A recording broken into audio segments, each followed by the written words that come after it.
ಏನಂದರೆ madam, cinema ಚೆನ್ನಾಗಿ ಮಾಡೋದು ಒಂದು ಪಾರ್ಟ್ ಆದರೆ ಅದನ್ನು ಆಡಿಯನ್ಸ್ ಹತ್ರ ತಲುಪೋದು ಮತ್ತೊಂದು ಪಾರ್ಟ್ ಇರುತ್ತೆ. ಸಿನಿಮಾದಲ್ಲಿ ಎಲ್ರಿಗೂ ಗೊತ್ತಿರೋ ಸತ್ಯನೇ ಇದು. ಇಲ್ಲ ಡೈರೆಕ್ಟ್ರು ಸ್ಟಾರ್ ಆಗಿರಬೇಕು, ಇಲ್ಲ ಹೀರೋ ಸ್ಟಾರ್ ಆಗಿರಬೇಕು, ಇಲ್ಲ ಒಂದು ಪ್ರೊಡಕ್ಷನ್ ಹೌಸ್ಕಷ್ಟು ಸ್ಟಾರ್ ವ್ಯಾಲ್ಯೂ ಇರಬೇಕು. ಅವಾಗ ಮಾತ್ರ ಇವತ್ತು ಈ ಸಿನಿಮಾ ಇಷ್ಟು ಚೆನ್ನಾಗಿ ನಾನು ಮಾಡಿರೋ ಒಂದು ಸಿನಿಮಾ ಚೆನ್ನಾಗಿ ಅದನ್ನು ತಲುಪಿಸ್ಬೋದು. ಅಂದರೆ ಈ ಮೂರಲ್ಲಿ ಒಬ್ಬರು ಯಾರಾದರೂ ಒಬ್ಬರು ಡ್ರೈವರ್ ಥರ ಇರಲೇಬೇಕು. ನಾನು ಝೀರೋ. ನಾನು ಹೋಗಿ ಅಪ್ರೋಚ್ ಮಾಡಿದ್ರೆ ಯಾವುದೇ ಸ್ಟಾರ್ಸ್ಗಳ ಕತೆ ಸಿನಿಮಾ ಮಾಡೋದಲ್ಲ, ಕತೆ ಕೇಳೋ ಸ್ಟೇಜಲ್ಲೂ ಇರೋದಿಲ್ಲ. ಅದು ನಮ್ಮ ಎಕ್ಸ್ಪೀರಿಯನ್ಸಲ್ಲೇ ಗೊತ್ತಿರುತ್ತೆ.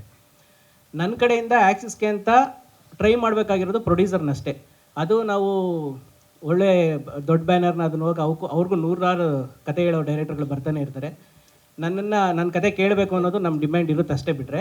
ಬಟ್ ನ್ಯಾಚುರಲಾಗಿ ಅವ್ರು ಕೇಳೋಷ್ಟು ಇದು ಇರೋದಿಲ್ಲ, ಅಂದರೆ ಆ್ಯಕ್ಸಿಸ್ ಇರೋದೇ ಇಲ್ಲ. ಅದು ತರುಣ್ ಸರ್ ಬೇಸಿಕಲಿ ಡೈರೆಕ್ಟ್ರೇ ಆಗಿರೋದ್ರಿಂದ ಅವ್ರ ಜೊತೆ ಕೆಲಸ ಮಾಡ್ಕೊಂಡು ಹೋಗಿ ಪಿಚ್ ಮಾಡ್ಬೋದು ಅಂತ. ಇನ್ನೊಂದು, ಅವ್ರಿಗೆ ಆಲ್ರೆಡಿ ಸ್ಟಾರ್ ವ್ಯಾಲ್ಯೂ ಇರೋದ್ರಿಂದ ನಾನು ಮಾಡಿರೋ ಕೆಲಸಕ್ಕೆ ಇನ್ನೊಂದು ಸ್ವಲ್ಪ ಮೈಲೇಜ್ ಸಿಗುತ್ತೆ ಅನ್ನೋದೊಂದು ಪ್ರಾಕ್ಟಿಕಲ್ ಪಾಯಿಂಟ್ ಮೇಡಮ್.